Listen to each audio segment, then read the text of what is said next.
Have you guys seen the latest AAA slop? Coming from good old Naughty Dog. They've released trailers for this thing, the game titled INTERGALACTIC, the Heretic Prophet, and they've been getting destroyed in the comment sections, but not on the one on their channel, because they locked the comments to that trailer. Imagine being Naughty Dog and you're so terrified of the internet that you release a new game and you literally lock the comments to your own trailer on your own channel.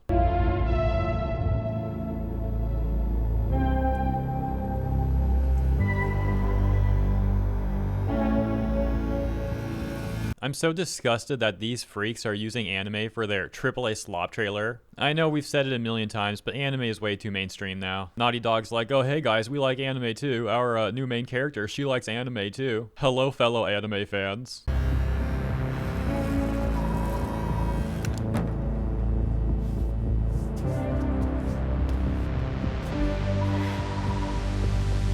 I just find this scene to be really weird too. She's like shaving her head in the mirror and supposed to be all serious, but then she has this awkward smile afterwards like, oh yeah, I look good. I don't know, man. It's just weird vibes. But I'll fully admit that maybe I'm just being unfair here. Maybe this is just like a personal thing. Let me know if you agree or disagree in the comments, but first let me explain my opinion on this some more. So it should be no surprise that one of my favorite anime ever is Darker Than Black. And in season 2, one of my favorite scenes is when Hei finally decides to return to his old self. He cleans up. He shaves that beard he grew out, also trims his hair a bit, and then collects his old gear, going on a mission to save the woman that he loves, of course, that being Yin. And after he cleans himself up, he's looking in the mirror, and you can tell this dude ain't playing. He's dead serious. He is ready to do anything to save Yin. So yeah, I don't know, that whole mirror scene in this new Naughty Dog game just comes off really awkward and weird to me. Once again, I'm probably just being unfair, and comparing this random new character to one of the best characters of all time, yes, I'm biased, is also probably not a fair thing to be doing, but I digress. But here's the thing too, it doesn't even end there.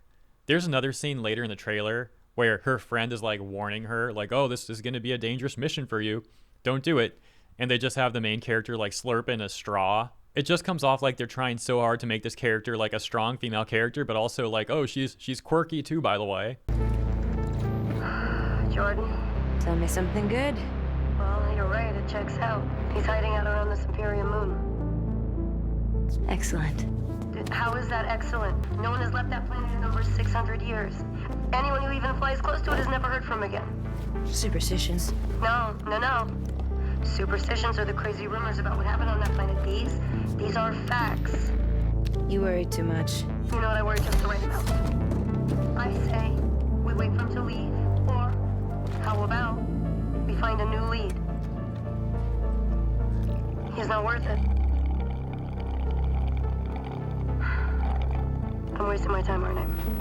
At the very least, I suppose I can compliment the character design of the friend. They're basically going for that Snake Plissken look, which is an iconic look. Of course, Kojima also took inspiration from Snake Plissken for Solid Snake.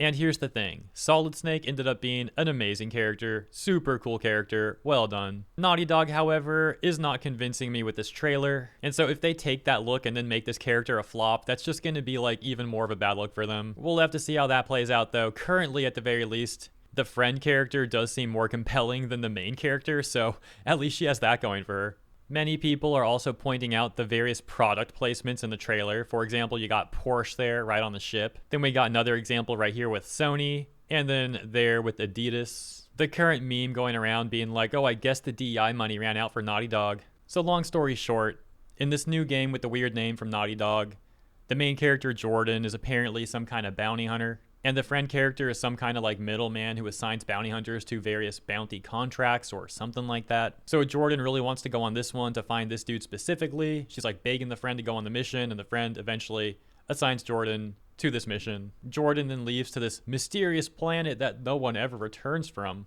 And then you get this scene at the end, the only like action sequence we've had so far, where Jordan fights this robot thing, and this gives me major vibes of that Dove ad from like a year ago. You know the one I'm talking about, right? They're like, women in gaming, body positivity advertisement thing. If you don't know what I'm talking about, I'll elaborate on it, so don't worry. Or you know what, maybe you should worry, because you're about to experience immense cringe. It's okay though, I'm here with you, we'll suffer together. We'll just kind of skip through this real quick, but essentially there's this woman who's playing this video game, and she beats the level by one-shotting the enemy. She then returns to real life and takes the armor off that's also on in real life or something for some reason. And you can see that surprise. She's actually much bigger than her character is. And she removes the makeup, she removes the armor, etc., etc., eventually getting this bright idea to rebel against the patriarchy, because the next time she goes to fight this enemy, the same exact enemy, she's no longer wearing the armor that hides her true self or whatever, and she embraces her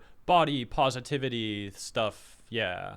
And for some reason, Naughty Dog decided to, in their trailer, use like the exact same angle that Dove trailer used. I don't think they meant to do this. I just think it's a hilarious coincidence. And also like, oh, I'm gonna one-shot the enemy. This woman, this female character is so strong. She's just like one-shotting the enemies. Now, to be fair to the trailer, maybe the fight goes on a little bit longer, but all they showed is her like delivering one attack, which the whole thing reminds me so much of that Dove ad. Even the weapon too. It's like, oh, they both got these energy weapon things. Anyways, moving on to the comments. Let's check out some of the comments on some of these trailers. Obviously not the Naughty Dog one because they've locked their comment section, but we can check out the PlayStation channel comment section. And in doing so, we can see the trailer is 2 hours ago. Ew, it's so old, we need a remaster. From the studio who brought you Crash Bandicoot, Jak and Daxter, and Uncharted. Nice. How many of them still work there? I feel like Will Smith will slap me for making fun of her. And can I play as the characters from the background anime instead? I mean, look, the anime is certainly more interesting than the trailer itself. But again, anime deserves better than being used by Naughty Dog for anything. And Naughty Dog basically just ripped off Cowboy Bebop and Cyberpunk Edgerunners. Like, oh, here's Black Spike and Long-Haired Lucy. The like to dislike ratio for these trailers are absolutely terrible, by the way. For example, the PlayStation one has 30k likes versus 34k dislikes. And the Naughty Dog one has 23k likes versus 27k dislikes. It's probably even worse than that though, because the source for these screenshots are from Pirate Nation on Twitter, and the tweet that he made with these screenshots is from like 7 hours ago. Unfortunately, the website that I was using to view YouTube dislikes is no longer functional. Maybe I'll have to get one of those add-ons or something, but currently I haven't resolved that issue. And of course, the corporate journalists over at Kotaku are instantly attempting to hype this game up. In an article they posted with the headline, Naughty Dog's Intergalactic, the Heretic Prophet trailer has completely won me over. Saying in the subtext, I want to be alone in space, probably being a criminal too. You know what, this seems like a good time for me to shout out the game Kenshi, amazing indie game, and one that I'm currently enthralled with in a playthrough where I'm running a criminal empire. I got like 20 people working under me, and then like another 20 slaves. All day I got farming hemp and then turning it into hashish to sell. Eventually they'll work on selling cocaine and opium, but we're not quite on that level yet. Anyways, my point is, if you really want to play as a criminal, there are plenty of games where you can do that, and it doesn't need to be the latest AAA slop from Naughty Dog or Ubisoft with Star Wars Outlaws. They're like, oh, you're a criminal, but you can't really do very many bad things at all, actually. But yeah, that's just my opinion on this Naughty Dog trailer thing. Let me know what you think about it in the comments. As always, thanks for tuning in, and if you enjoyed my coverage, consider liking and or subscribing. Appreciate ya, and I'll see you in the next one.